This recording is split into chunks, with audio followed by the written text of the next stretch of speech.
اچھا حضور، یہ اکثر ہم نے آپ جیسے علماء سے سنا ہے کہ مسجد میں اونچی نہیں بولنا چاہیے، سرکار نے منع فرمایا ہے۔ تو پھر یہ اذان بھی ہم پڑھتے ہیں اونچی آواز میں، پھر خطبہ حضرات خطبہ بھی تقریر جب کرتے ہیں، آپ بھی ماشاءاللہ کرتے ہوں گے، اونچی آواز میں لوگ اونچا بولتے ہیں، تو اس بارے میں پھر یہ کیا اس کا مطلب ہوگا؟ دیکھیں، جو مساجد میں اونچا بولنے کو منع کیا گیا اس سے مراد یہ ہے کہ بلا ضرورت اونچا بولنا۔ صحیح ہے۔ مثال کے طور پہ میرے سامنے 3 لوگ بیٹھے ہیں تو میری آواز اتنی ہونی چاہیے کہ 3 لوگوں تک پہنچے، لیکن اگر اللہ، صحیح 300 لوگ بیٹھے ہیں تو ظاہر ہے مجھے اونچا بولنا پڑے گا۔ صحیح ہے، تو بڑی اب بات۔ موقع کی مناسبت سے آپ کو اپنی آواز کو رکھنا ہے۔ ہوں، اسی طرح بہت زیادہ ساؤنڈ سسٹم جیسے ہمارے ہاں بس اوقات ہو جاتا ہے، جی جی جی، تو وہ بھی موقع کی مناسبت سے ہو تو اس میں کوئی صحیح ہے، حرج نہیں ہے۔ زبردست، بہت اچھا حضرت، ماشاءاللہ یہ بڑی خوبصورت آپ نے بات کی ہے حضرت۔ یہ اکثر مساجد میں کمیٹیاں ہوتی ہیں مسجد کو چلانے کے لیے، معاملات مسجد کے امام صاحب، خطیب صاحب اور مساجد کے مالی معاملات جو بھی ہوتے ہیں، تو اس میں اکثر نام لیا جاتا ہے کہ صدر، مسجد کا ہوں، صدر۔ ہوں۔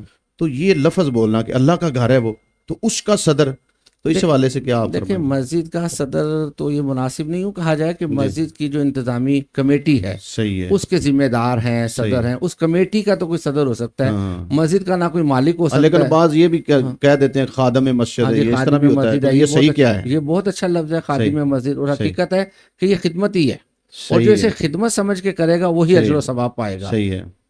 تو حضور، مسجد کے لیے پیسے مانگنا شرعن یہ کیسا ہے؟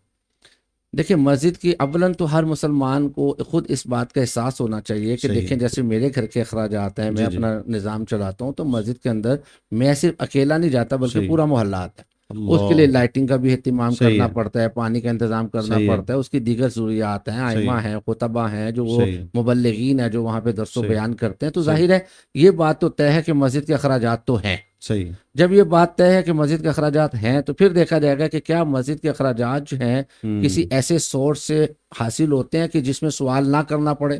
صحیح، مثلا مسجد کے پاس کوئی پراپرٹی ہے، کوئی جگہ ہیں، کوئی ہوں، دکانیں ہیں، یا کچھ مخیر حضرات نے خود ذمہ داری لے لی ہے جی جی، کہ بھی مسجد کے لیے آپ نے چندہ نہیں کرنا، صحیح، ہم کافی ہیں۔ صحیح ہے، اگر ایسی صورت ہے تو پھر تو ڈیفینیٹلی نہیں سوال صحیح ہے، کیا جائے گا، لیکن اگر ضرورت پڑتی ہے یعنی ہوں، آمدن کم ہے اور اخراجات زیادہ صحیح ہیں ہے، تو پھر مسجد کے لیے اعلان کیا جائے گا، صحیح سوال ہے، کیا جائے گا، اور اس کے اوپر مسجد پہ خرچ کرنے کے فضائل بیان ہوئے ہیں باقاعدہ۔ اچھا، جی ہاں، کہ صحیح، اللہ تبارک و تعالیٰ کے گھر کو بنانے کے بھی فضائل بیان کیے ہیں، تو صحیح، اس لیے پھر اس میں کوئی حرج والی بات نہیں ہے، لیکن صحیح ہے، جب مانگا جائے تو یہ دیکھنا ہوگا کہ کس پیسے کو ہم نے مسجد میں دینا ہے۔ صحیح ہے، مثال کے طور پر زکوٰۃ اگر کوئی مسجد میں دیتا ہے صحیح ہے، تو وہ نہیں لگ سکتی، کیونکہ زکوٰۃ میں مسئلہ یہ ہوتا ہے کہ آپ نے کسی کو اس مال کا مالک بنانا ہوتا ہے، صحیح ہے، اور مسجد کا یا مسجد کی کسی بھی شے کا کوئی شخص مالک نہیں بنتا، صحیح ہے، وہ سارے ان کے پاس بطور امانت ہوتا ہے۔ صحیح تو ہے، یہ کہ پھر جو ہمارے نفلی صدقات ہیں یا ہدیہ ہے، نذرانہ صحیح ہے۔ ہے، وہ چندہ وغیرہ کے طور پر دیا جائے۔